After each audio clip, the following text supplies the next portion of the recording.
So I'm real lax today. I wanted to talk about something, um, just in a relaxing type of way, kind of like vlog style. Um, because I don't feel like putting on a full face of makeup. I felt like that would be kind of inauthentic to the subject. So I'm just sitting in my room on the floor. Excuse my appearance. I don't know if y'all remember, but in my vlog, I told y'all after a rough night, I had left my glasses over at my sister's house and she was supposed to bring my duffel bag and she did not. She came over here yesterday and still forgot my shit. Got these raggedy ass glasses on, y'all. So yeah. But anyway, I just wanted to talk about with the state of the world, there's a lot of people who are going through things, who are struggling and probably don't know how to properly articulate how they feel, or they feel like nobody else knows or understands. And I'm hoping that in me sharing what I've been through, it could help someone else. Potato is also in my room. If you hear her, sorry, child. She got an attitude. But so I just wanted to discuss like my story. See what I said? I told you. So I was like clinically diagnosed with anxiety and depression around 2017. And I really think I have been struggling longer than that though. Probably since maybe middle school. I used to have what I know now to be anxiety attacks in middle school and high school, and I just didn't know um, how or what they were. I never did go to the doctor for them or anything like that. We just attributed it to being, overwhelmed or hot or whatever. But I definitely feel like I more than likely probably was struggling a little bit longer than adulthood. Um, so I would say all of this was exacerbated when I left school. So for those of you who don't know, I went to college. I did go to University of Arkansas Pine Bluff. I entered 2011. I was supposed to be class of 2015. So 2013 is when I decided to leave school. During that time, my mama had had a stroke over winter break. And I was actually forced to go back to college. I didn't want to go back. I was definitely like, I want to be here and make sure my mama is taken care of. Like, I don't want to go back to school right now. I don't feel like I'm gonna be able to focus, and I want to make sure mama is okay. Um, but I was not allowed. So I was forced to go back to school, and when I got back, I was just like not focused at all. I didn't care about any schoolwork, classwork. I was calling home every day. I was crying every day because I'm like, my mom, my mom. Um, Eventually, I was able to go back home. So I dropped out of school. I unenrolled. Home. Beauty school dropout. Graduation day. I went back home. I got a job. And I worked and I was able to look after my mom and just kind of make sure that she was okay. We were able to make sure that she recovered well. So after, she was in recovery and things of that nature, she decided that she wanted to move back to California. She was tired of Memphis. She felt like she would do better. And so me and my mom decided to move back to California. And during that time, like, I really noticed just how unhappy I really was. And I couldn't call why I was so unhappy. But I do know the situations around me was not making it any better. More specifically, the talk of me leaving school. people were definitely making it very well aware, making me very well aware how disappointed they were that I left school, which is fine. Education is important to a lot of people, but people were being very vocal about their opinions and really kind of nasty. And I did not feel like I really had anybody in my corner at all. Like anybody who was like, okay, well, I understand why you did it. No, no. Majority of people were like, you should have stayed in school. You know, you had a lot of support, and I don't know why you left. It wasn't necessary for you to leave. It was just like a lot of everybody putting those, opinions on to me. And I was really kind of like, okay, and I'm taking it all in stride, and I'm just like, okay, everybody can feel how they feel, and I'll take that. And I'm not very open about my feelings and things of that nature anyway, so I just roll with it. Like, however they feel is how they feel, and I'm just gonna internalize it all and just kind of shut down about it. And then California was beautiful, but it didn't work out, so we ended up moving back to Memphis. I ended up getting into like a school program. That was really, there was so much going on around me. If I'm being honest, like I really hated that time period. I didn't like much of anything. Um, I was really, really, really, really going through it. I would go to school, cry, driving there, fix myself up to be in class, and then leave, cry, fix myself up to go to work, and then do it all over again every day. And then I would come home and act like everything was okay. It was taken, I think, by everybody because I was not properly articulating how I really felt. Attitude was like the first thing that they could call, which I'm pretty sure I probably did have an attitude as well. But it was just very difficult at that time to articulate what was going on and not want to feel like a burden to everybody. Everybody is an adult, and sometimes like in Black families, they don't really know how to handle emotions. So I was just like, I just have to deal with this the way that I know how, and the way that I knew how to deal with it was just to shut down and not talk to anybody about it. And that's what I did. And then I started working, and I was on my own. I ended up getting a car, and then I lost my job.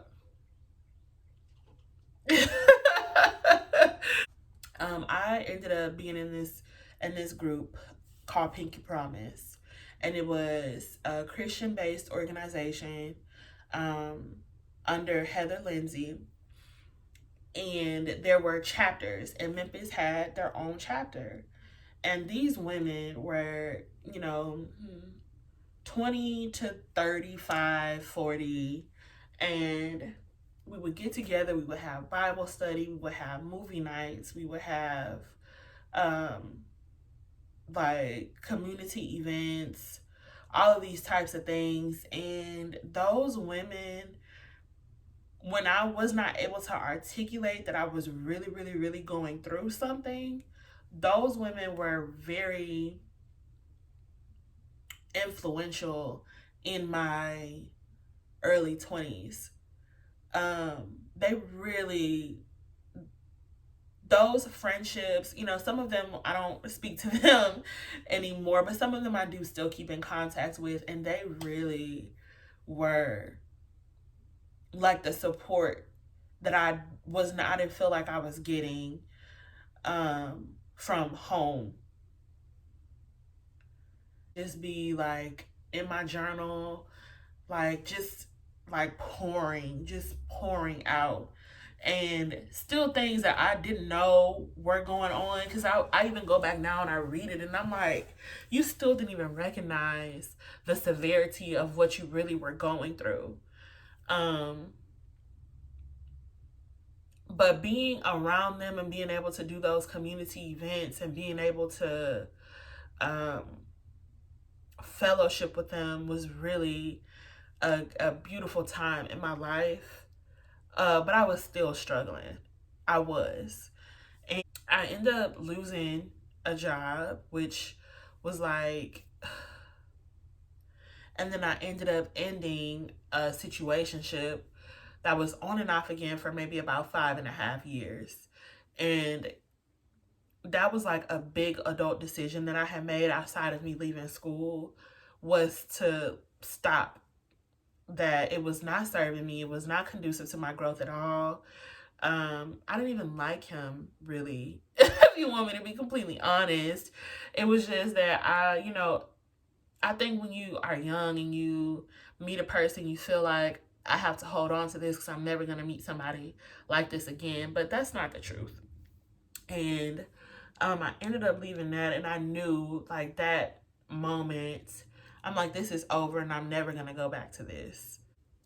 So my sister gets me a job at her company. So was out work about a month or two.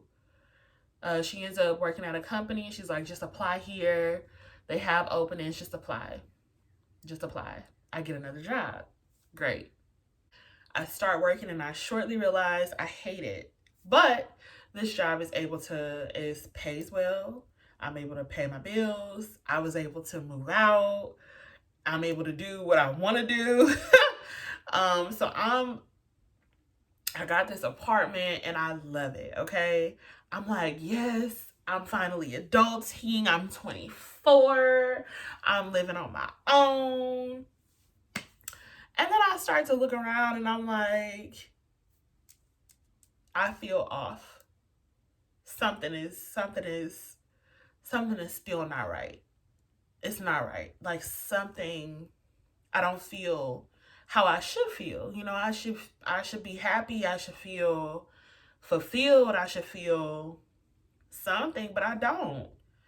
I'm really sad. I don't, you know, I come home every day and I feel like this heaviness over me all the time. And I would go to work and I would be laughing and joking and I would give my family and I would be like, oh, ha, ha, ha, ha, everything is cool. Um, but then I would come home and I would like be so heavy, always just so heavy, and it felt really dark and it was a really sad space to be in. And I really think the only thing that really was getting me through during that time was my sister had my niece. And it was just like such a bright light, her personality when she was born was so positive. She was so funny and she was sweet. And so like really that was the only thing that I had that was my safe space.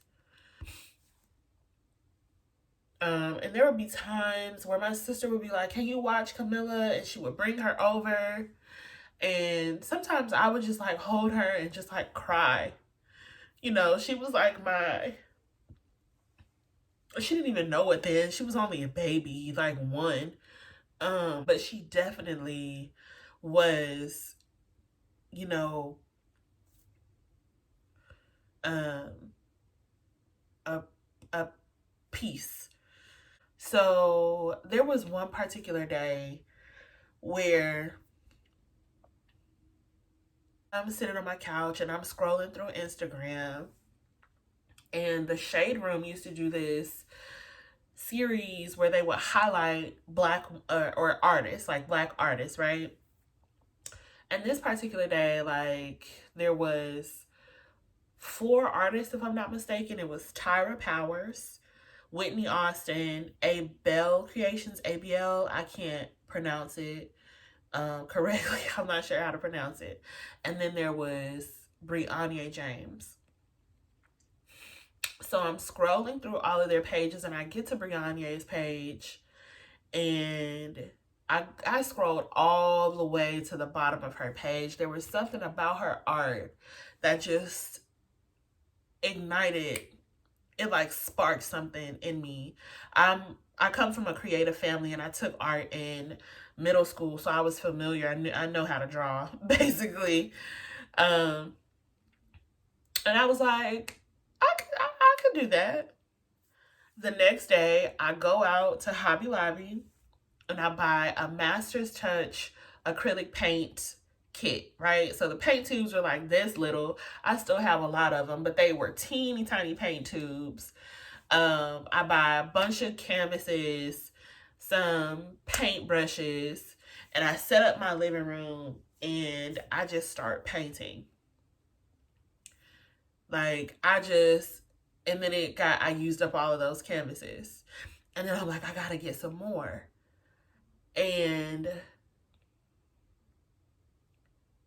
that painting to me was like my diary. Like, that was the first time I was like, this is my thing. Like, this is it. This is what I've been waiting for this whole time, when I was trying to find, what am I even on this earth for? Why am I even here? I don't have anything to be here for. This is why I'm here. This is why I'm here.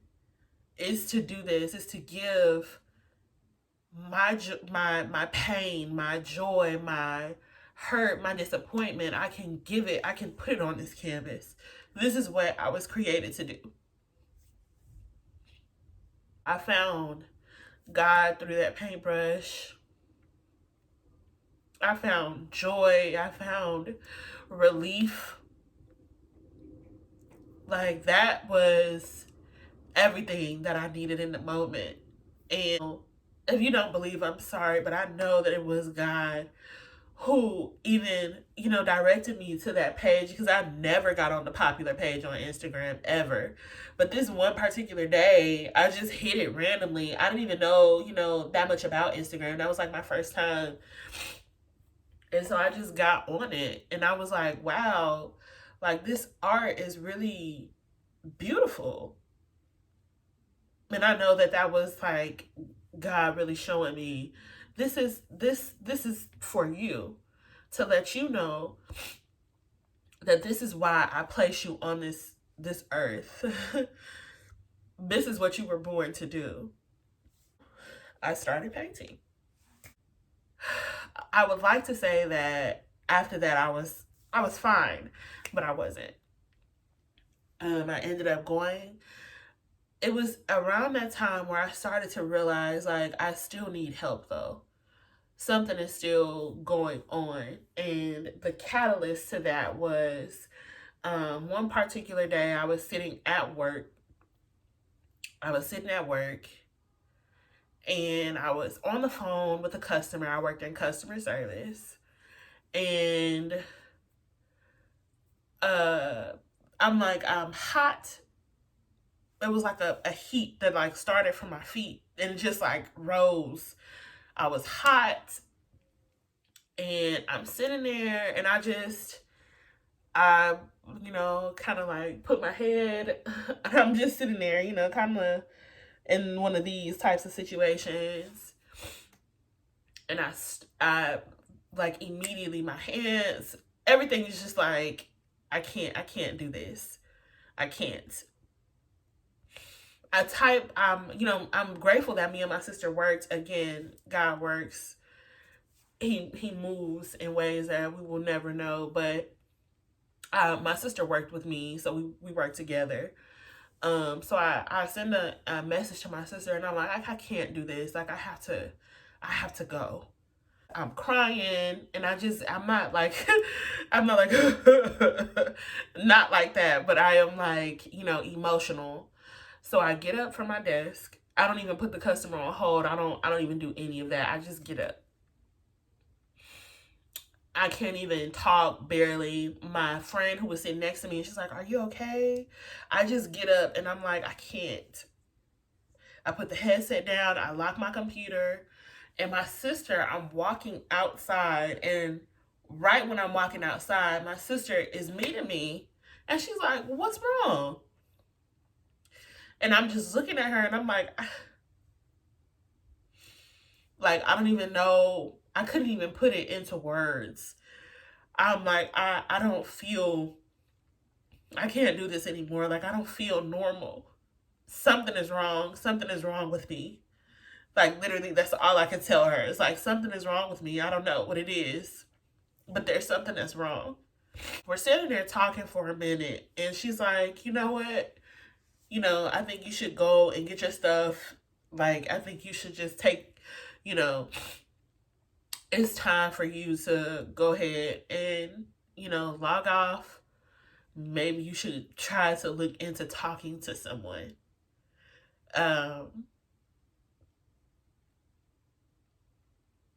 I'm like, "Yeah, maybe I should. I really feel like I should." And she goes back to her desk.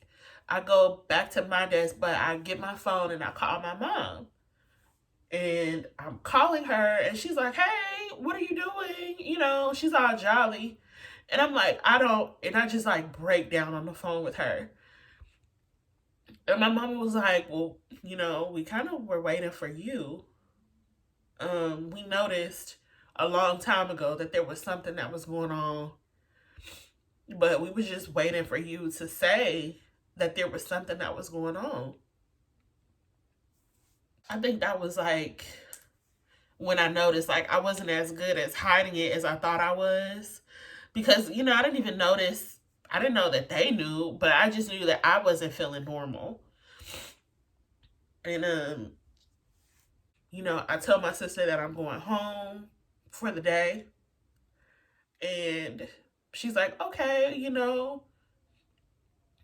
I just tell her I'm gonna go home and I'm gonna go and eat." We had ordered some food that day.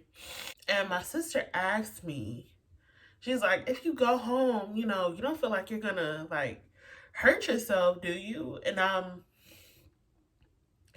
like, "No, I'm just gonna go home." Like, "No, no, no, I'm just gonna go home." And this is the first time I've ever said this before. I haven't even told my family that. But,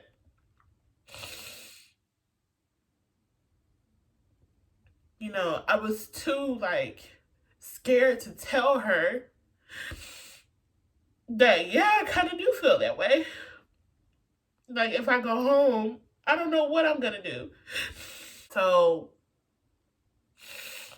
I ended up really not going home. I ended up just packing a bag. I went to my sister's, my mom's house. They lived together at the time. And, I'm sitting with them, and they're like, "Listen, we have been waiting for you to tell us, that you were actually going through something." That's when I realized like I needed to go to therapy. Like, I needed to seek out a medical professional because there was something that was going on in my head that really wasn't, again, that didn't make me feel normal. So my therapist at that time was really influential in me taking the right steps into finding out what was triggering, what was harmful, how to properly articulate what I needed. Um, and he gave me the necessary tools to carry on throughout my adulthood. So there was music that I would listen to that would help me get through. Some of it was gospel. Some of it was um, meditation music. So Janae Aiko, Ways was like the song for me. India Ari, I Am Light. The Walls group, Better Days. Um, there are a couple others that I would listen to that would really like keep me going, like that I just needed to keep going and to keep going. And for anybody who is going through at the moment and you don't know, you don't have a support system, or you're confused about life, or if you're struggling with suicidal thoughts, like, I want you to know that you deserve to be here and you deserve to take up space just like anybody else does. Your life is valuable. Your life has meaning. You are worthy and you are worth it. Not because of what you bring to anybody else, not because your family is going to be sad, and not because of any of that. You are worthy to live life because you were born. You're ready to be here on this earth because you are here. Every day you wake up is because you deserve to be here. You deserve to be here. You are a blessing to this world. And I really want more people, especially in the Black community, to seek the help that they need. Therapy is not for the weak. Therapy is for the strong, actually. It takes a strong person to say, I have a problem and I'm going to get someone to help me through this problem. So I know this was kind of long-winded, and I know I'm sitting here looking raggedy, but I just wanted my story to encourage others. You know, I'm not 1,000% healed, because healing comes in many ways, in many forms, and I'm still in therapy, and I still struggle some days. You know, some days it was really hard for me to get out of bed. Some days it was really hard for me to clean up. Depression, messiness is real, okay? Not being able to wash dishes or start cleaning up and just be like, I don't have the energy to do this.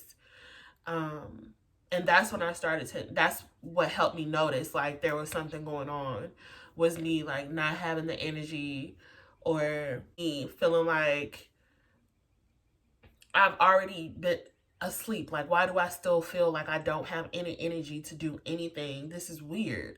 But yes, for anybody who is struggling, know that you are not alone. I love you. I want you to be here. I want you to be here. Um, yeah. And that was it. I just wanted to share that and offer some encouraging words in the end. Like, it gets better and you do get through it. I have tools now to help me. My sister bought me this necklace. I'm pretty sure y'all have seen me wear it. I don't take it off. It's called a Shift. And it is a meditation necklace. And you basically like use it to like breathe into whenever you're feeling anxious, or I use it for meditation in the morning. Painting is one of my vices. Music. I have Potato now. Things that have worked for me to help me get through. And I really pray that y'all find, if you are going through what I went through, I hope that you find your thing that really helps you to navigate this world better. I know it's a lot that's going on, but I don't want y'all to give up, because there's beauty on the other side of that. So that was all I had for y'all today. Thank y'all so much for watching. I do have a room makeover coming up soon. I'm going to be redoing my bedroom. So stay tuned for that. Like, comment, and subscribe. And I'm going to leave some resources for y'all in the description box. Bye.